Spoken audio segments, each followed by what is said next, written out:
finished.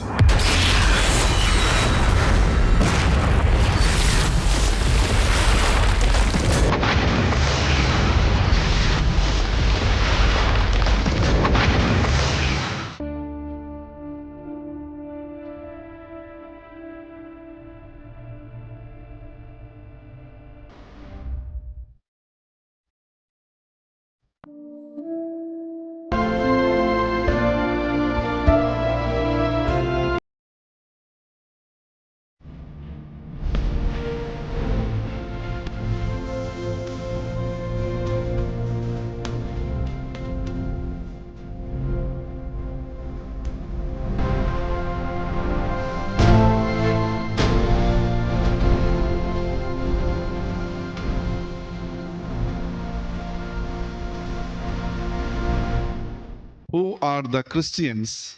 క్రైస్తవులు ఎవరు? ఈరోజున ఆలోచన చేశారా? క్రైస్తవులు ఎవరంటే అదిగో ఆ తక్కువ కులపోలు లాంటి వాళ్ళు వీళ్ళు అనుకుంటూ ఉంటారు.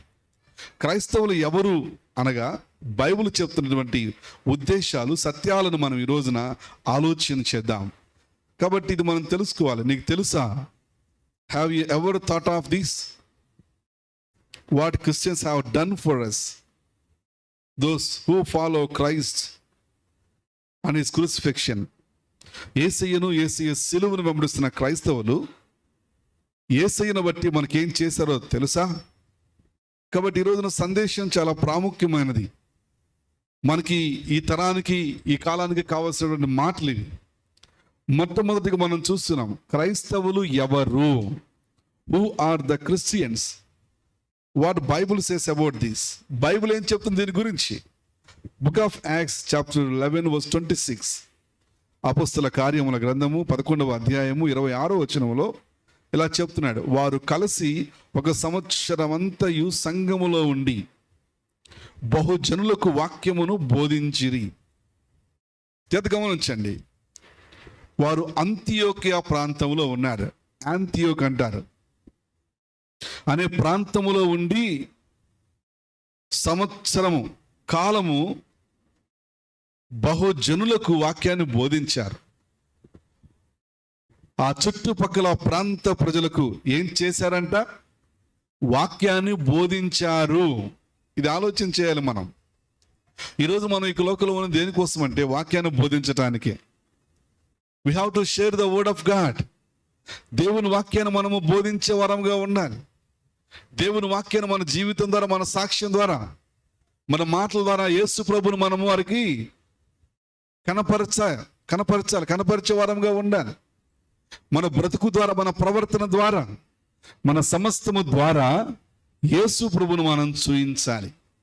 కాబట్టి ఇక్కడ ఏం జరుగుతుందంటే, పౌలు, శీల అనేకులు కూడి వచ్చి ఇక్కడ వారు బోధిస్తూ ఉన్నారు, బర్నబా వీళ్ళందరూ కలిసి. కాబట్టి ఇక్కడ ఏం జరుగుతుందంటే, మొట్టమొదటిగా వారు కలిసి 1 సంవత్సరం అంతయు సంఘములో ఉండి బహుజనులకు వాక్యమును బోధించిరి. మొట్టమొదట అంతియోకియాలో శిష్యులు క్రైస్తవులు అనబడిరి. హల్లెలూయా. ఎవరిని క్రైస్తవులు అన్నారు? ఎవరిని అంటే శిష్యులను. ఎవరా శిష్యులు? ఎవరు అంటే యేసుక్రీస్తుని వెంబడించిన వారిని. ఎవరైతే యేసు ప్రభువుని వెంబడించారో వాళ్ళను మొదటగా యేసుక్రీస్తు శిష్యులు అన్నారు. ఆ తర్వాత కాలంలో మొట్టమొదటిసారి వారిని క్రైస్తవులు అని పిలబడ్డారు. క్రీస్తుని వెంబడించే వారిని క్రైస్తవులు అన్నారు. కాబట్టి ఇక్కడ మనకి రెండవ ప్రశ్న వస్తుంది, యేసుక్రీస్తు ఏం చేశాడు? క్రైస్తవులు అంటే ఎవరని మనం చూస్తున్నాము. క్రైస్తవులు అనగా యేసుక్రీస్తుని వెంబడించే వారిని క్రైస్తవులు అన్నారు. వాళ్ళు ఎవరైనా కావచ్చు, వాళ్ళ ఏ బ్యాక్గ్రౌండ్ కావచ్చు, వాళ్ళు నలుపు కావచ్చు, తెలుపు కావచ్చు, ఎరుపు కావచ్చు, లేకపోతే ఇక ఏ కలర్ అయినా కావచ్చు, ఏ రంగు, ఏ జాతి, ఏ దేశం, ఏ ప్రాంతమైనా కావచ్చు. ఎవరైతే యేసుక్రీస్తుని వెంబడించారో వారిని క్రైస్తవులు అన్నారు. కాబట్టి యేసుక్రీస్తుని వెంబడించే ముందుగా అసలు యేసుక్రీస్తు ఏం చెప్పాడు, యేసుక్రీస్తు ఏం చేశాడు, యేసుక్రీస్తు జీవితం ఏమిటి ఆలోచన చేయాలి. యేసు ప్రభు ఏం చేశారు? What Jesus done to us, who is Jesus, why he came, what he did. ఇది మనందరం గ్రహించాలి. ఏ రోజున ఆలోచన చేశామా? యేసు ప్రభు ఎవరు? యేసు ప్రభు గురించి చరిత్ర ఏం చెప్తుంది? యేసు ప్రభు గురించి ప్రపంచం ఏం చెప్తుంది? యేసు ప్రభు గురించి హిస్టరీ ఏం చెప్తుంది? Have you ever think of Jesus? What history says, what Jesus did, what Bible says. కాబట్టి యేసు ప్రభు వారు ఏం చేశారు అంటే ఈ లోకానికి వచ్చి మోక్షము గురించి ప్రకటించారు, మోక్షం గురించి తెలియచేశారు, పరలోకం గురించి తెలియచేశారు, నిత్యత్వం గురించి తెలియజేశారు, దేవుని రాజ్యం గురించి ప్రకటించాడు. యేసు ప్రభువారు ఏం చేశారు అంటే క్షమాపణను తీసుకొచ్చాడు. యేసు ప్రభువారు క్షమాపణను తీసుకొచ్చాడు. అంతవరకు క్షమాపణ ఉండేది కాదు. మనం ఈ రోజుల్లో కూడా చూస్తుంటాం, ఆయా దేశాల్లో ఈ తప్పు చేస్తే ఈ శిక్ష, క్షమాపణ లేదు. బహిరంగ ఉరిశిక్ష, క్రెయిన్ మీద ఉరిశిక్ష. ఈ తప్పు చేస్తే చాలు ఇక వారికి శిక్షే. ఆయా దేశాలు వెళ్తున్నప్పుడు వాళ్ళు చెప్తూ ఉంటారు అప్పుడప్పుడు, మా దేశంలో ఎవరైనా ఆడపిల్లని కదిలిస్తే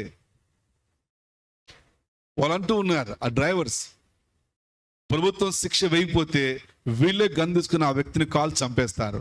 ప్రభుత్వం కూడా వాళ్ళు ఏమనడానికి వీలు లేదు. జత గమనించండి, యేసు ప్రభు ఏం తెచ్చాడు అంటే క్షమాపణ తీసుకువచ్చాడు. ప్రపంచంలోనికి మోక్షం ఉన్నదని తీసుకొచ్చాడు, ప్రపంచంలోనికి క్షమాపణను తీసుకొస్తున్నాడు. యేసు ప్రభు ఏం తెచ్చాడంటే కనికరాన్ని తీసుకొస్తూ ఉన్నాడు. అప్పటి వరకు ప్రపంచంలో కనికరం అనేది లేదు. మనుషులు వర్గాలుగా చీలిపోయి ఉన్నారు. ధనిక వర్గము, అంటరాని వర్గము, పేద వర్గము, రాజరిక వర్గము. కాబట్టి యేసు ప్రభు ఏం చేశారంటే అందరూ సమానమే, మనిషి జీవితంలో కనికరం ఉండాలి. కనికరం లేని ధనవంతుడు, లాజరు కథలో ధనవంతుడు ఎక్కడికి వెళ్ళి మనం చూస్తూ ఉన్నాం.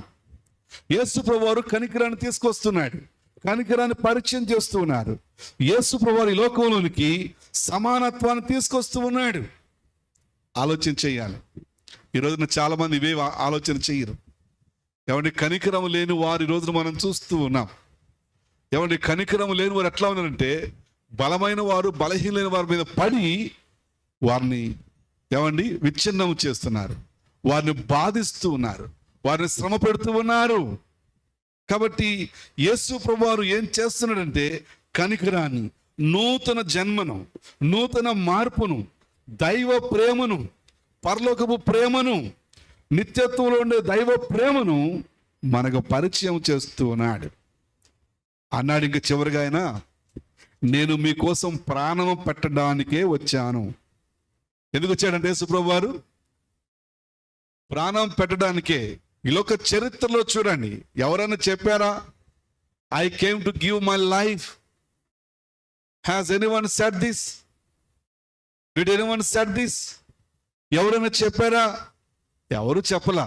అందరూ వచ్చి వాళ్ళ రాజ్యాలు కట్టుకున్నారు,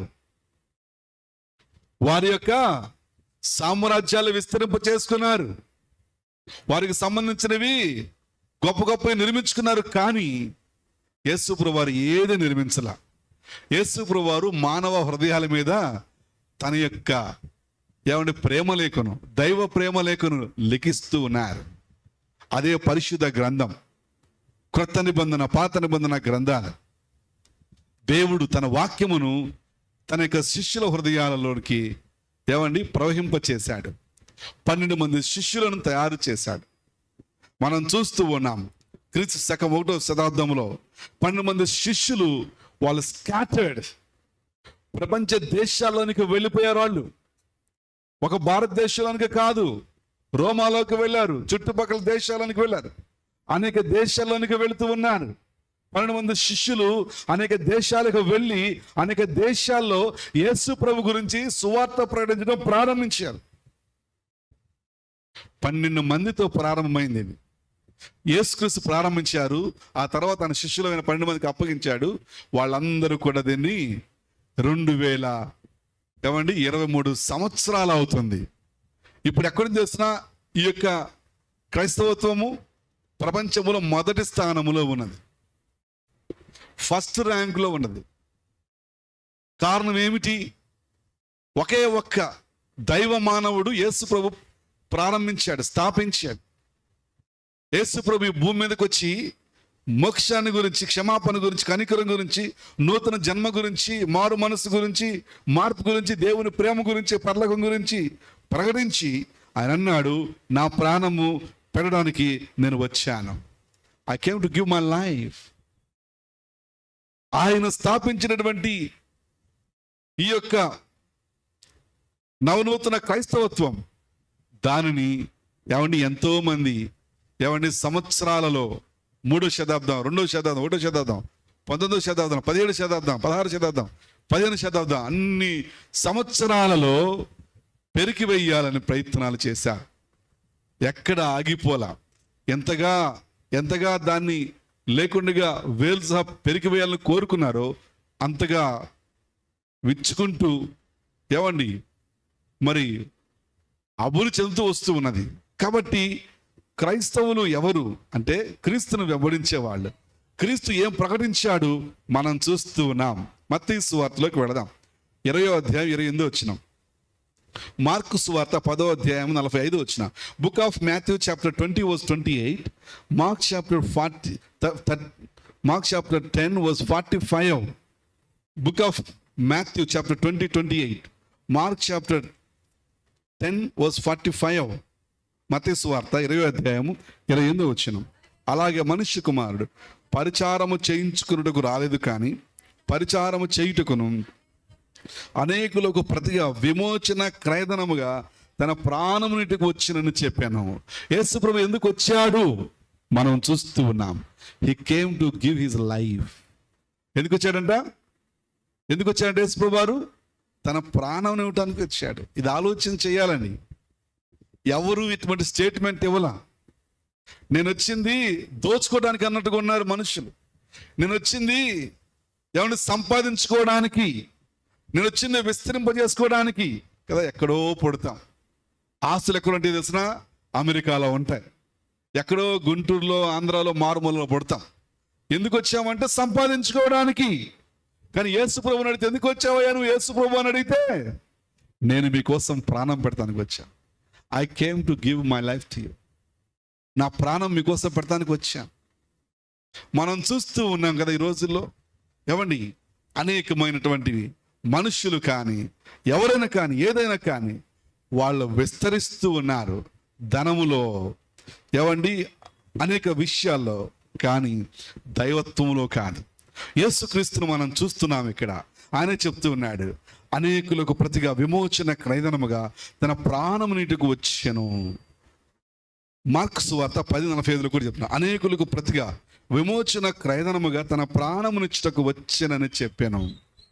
యేసు ప్రభు అంటున్నారు, John chapter 10 verse 18, Jesus says here, ఇక్కడ నిర్బంధము లేదు, బలవంతము లేదు.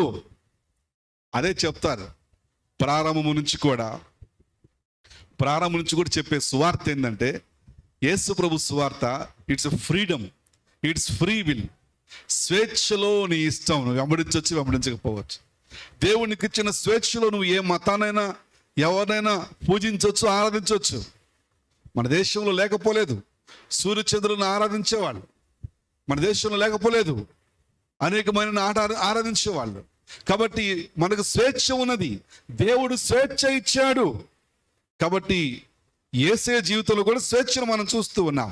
ఆయన అంటూ ఉన్నాడు యోహాను సువార్త 10వ అధ్యాయం 18వ వచనంలో, ఎవడును నా ప్రాణము తీసుకొనడు, నా అంతటి నేనే దాన్ని పెట్టుచున్నాను, దాన్ని పెట్టుటకు నాకు అధికారము కలదు, దాన్ని తిరిగి తీసుకున్నట్టుకు నాకు హల్లెలూయా, హల్లెలూయా, హి ఈజ్ ఎ గాడ్. ఆయన దేవుడు కాబట్టి తన ప్రాణాన్ని పెడుతున్నాడు, తన ప్రాణాన్ని తీసుకోగలుగుతూ ఉన్నాడు. ఎందుకు ఆయన ప్రాణం పెట్టవలసి వచ్చిన, ఎందుకు ఆయన ప్రాణం పెడుతూ ఉన్నాడు? ఇది ఎవరో బలవంతంగా చేసింది కాదు. యేసు ప్రభువారు స్వచ్ఛందంగా తీసుకున్న నిర్ణయం. ఆయన మరణిస్తే, ఆయన సిలువ వేయబడితే, ఆయన సమాధి చేయబడితే మన పాపాలన్నీ కొట్టివేయబడతాయి. హల్లెలూయా. ఎందుకు ఆయన ప్రాణం పెట్టవలసి వచ్చింది అంటే, మానవుడు జన్మ కర్మ పాపాల్లో బందీగా ఉన్నాడు. మానవ జీవితము పాపాలతో పట్టబడి ఉన్నది. మానవ జీవితంలో, దైనందిన జీవితంలో జన్మ పాపము, కర్మ పాపము. జన్మతః పాపి, పుట్టుకతోనే పాప స్వభావం తెచ్చుకుంటూ ఉన్నాడు. ఆ తర్వాత దైనందిన జీవితంలో దాన్ని కొనసాగిస్తూ ఉన్నాడు.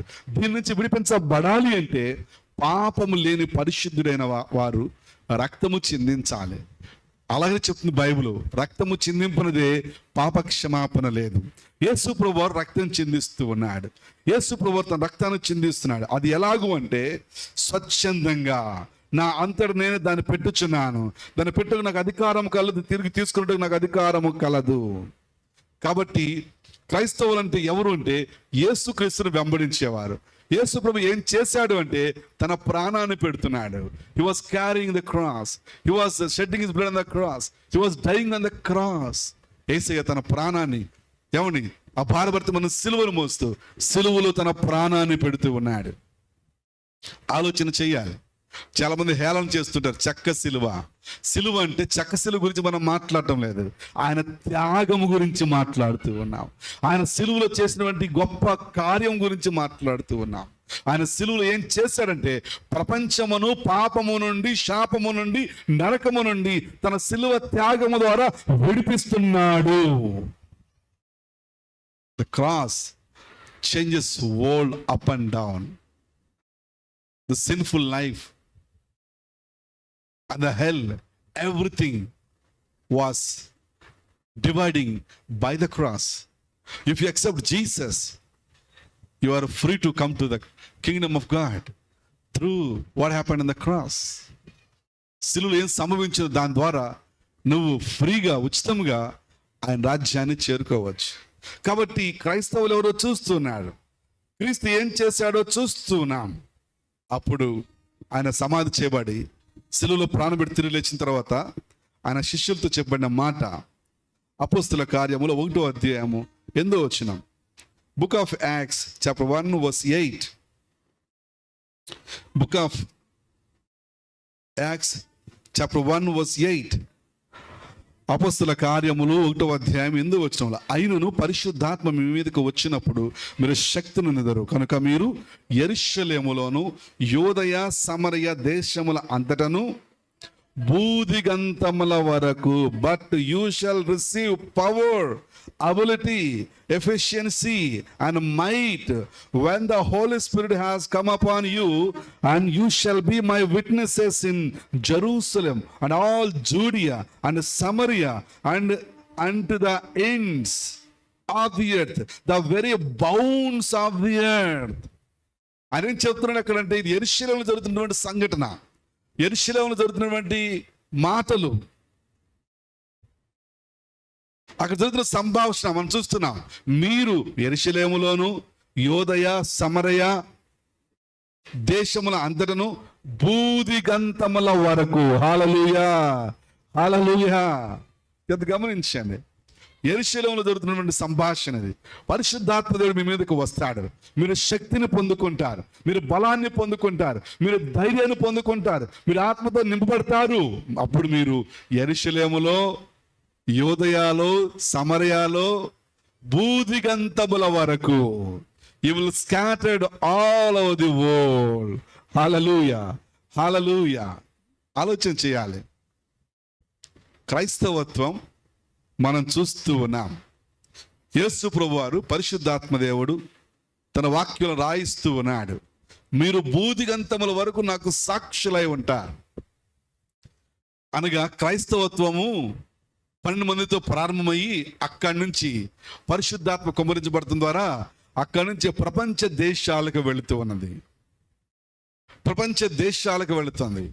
తెలుసుకున్న వాళ్ళు అంగీకరిస్తూ ఉన్నారు, తెలుసుకున్న వారు రక్షణ పొందుతూ ఉన్నారు, తెలుసుకున్న వారు యేసును వెంబడిస్తూ ఉన్నారు, తెలుసుకున్న వారు మారు మనసు పొందుతూ ఉన్నారు, తెలుసుకున్న వారు తమ బ్రతుకులను, తమ యొక్క పాత స్థితిగతులను మార్చుకొని నూతన నవీకరణ పొంది పరిశుద్ధాత్మ ద్వారా ప్రేరేపించబడి సిలువ వైపు చూస్తూ సిలువను వెంబడిస్తూ దేవునికి సాక్షులుగా జీవిస్తూ ఉన్నారు. హల్లెలూయా, హల్లెలూయా.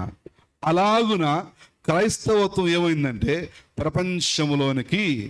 ప్రపంచము మారుమూల ప్రాంతాల్లోనికి, చైనాలోనికి, ఆఫ్రికా ఖండములోనికి, మనం ఏమనుకుంటామంటే ఎప్పుడు మన దేశం గురించే మాట్లాడుకుంటాం. ఆఫ్ కోర్స్ అవును, మనం మన దేశంలో ఉన్నాం కాబట్టి మన దేశం గురించే మాట్లాడుకోవాలి. మన దేశానికి ఎట్లయితే యేసుప్రభు శిష్యుడు తోమా వచ్చాడో అలాగనే ప్రపంచ దేశాలు, ఆఫ్రికా ఖండానికి, చైనా ఖండానికి, పక్కన రోమాకు, అనేక దేశాలకు క్రైస్తవత్వం మొదటి శతాబ్దంలోనే ఇలాగన వెళ్ళిపోయింది. చాలా మంది అనుకుంటారు ఈస్ట్ ఇండియా కంపెనీ, బ్రిటిష్ వారు వచ్చినప్పుడు క్రైస్తవ మతం వచ్చింది అంటారు. అసలు బ్రిటిష్ వారు క్రైస్తవత్వం మిషనరీస్ని మిషన్ పరిచర్య చేయనిచ్చేవాళ్ళు కాదు, వాళ్ళు అడ్డగించేవాళ్ళు. మిషనరీ ఎవరైనా వచ్చారంటే వాళ్ళు తీసుకెళ్ళిపోయి జైల్లో వేసేవాళ్ళు. కారణం ఏమిటంటే వాళ్ళు వచ్చినందుకు ఈస్ట్ ఇండియా వాళ్ళు వ్యాపార నిమిత్తం వచ్చారు. వీళ్ళు మిషనరీ పరిచర్య చేసి యేసు గురించి బోధిస్తే ఏమైంది, వాళ్ళు క్రైస్తవులుగా మారుతారు. క్రైస్తవులుగా మారితే ఏమైంది, నువ్వు చేసేది తప్పని ఏది చూపిస్తారు. అప్పుడు వాళ్ళ యొక్క వ్యాపారము నష్టపోయి దాగిపోయింది. కాబట్టి ఏం చేయాలి, ఇక్కడ క్రైస్తవత్వం వ్యాప్తి చెందడానికి వీల్లేదు అని చెప్పేసి అనేక మార్లు ఏమంటే మిషనరీస్ని వెనక్కి పంపిన సంఘటనలు ఉన్నాయి, మిషనరీస్ని జైల్లో పెట్టిన సంఘటనలు ఉన్నాయి. రహస్యంగా వారికి తెలియకుండా సేవ చేశారు ఆ రోజుల్లో. చేతి గమనించండి. కాబట్టి క్రైస్తవత్వం అప్పుడు రాలేదు. క్రీస్తు శకములోనే 50వ సంవత్సరంలో భారతదేశానికి యేసు ప్రభు శిష్యుడైన తోమా తీసుకొచ్చాడు. హల్లెలూయా, హల్లెలూయా.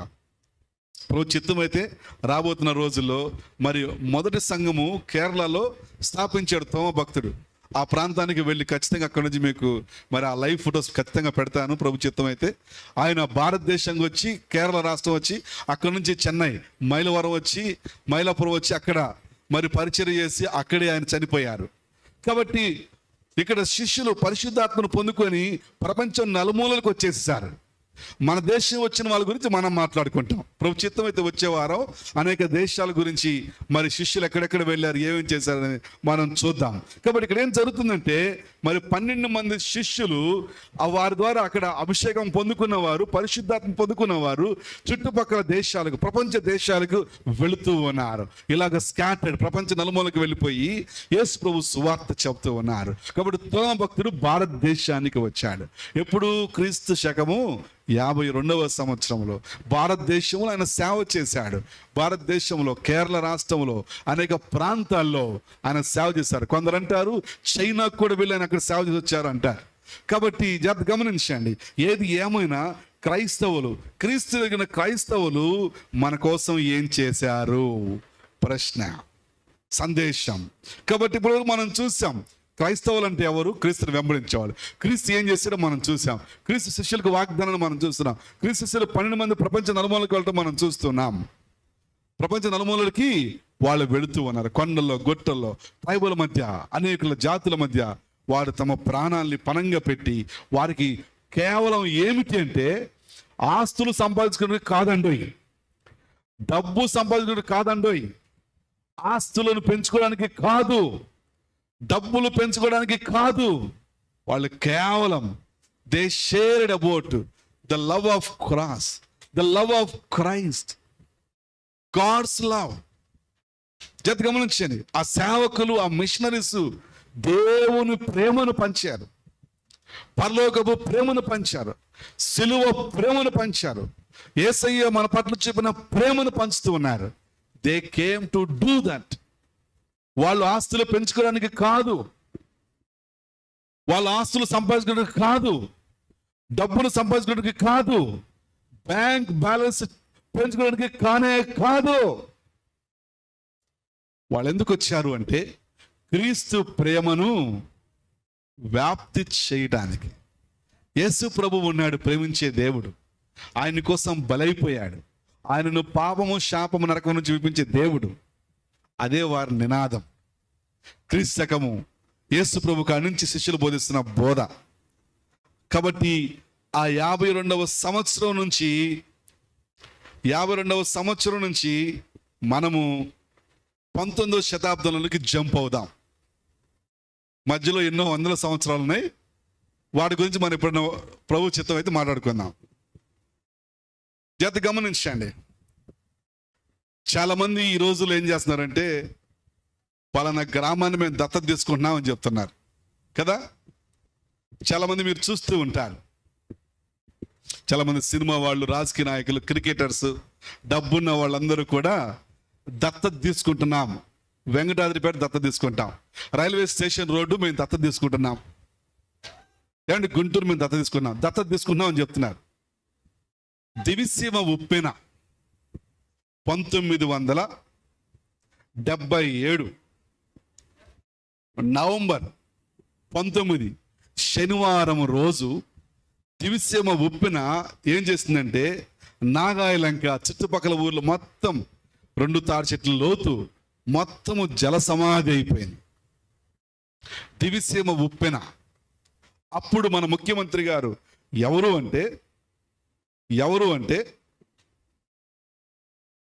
Chief minister mister J Vengal Rao గారు.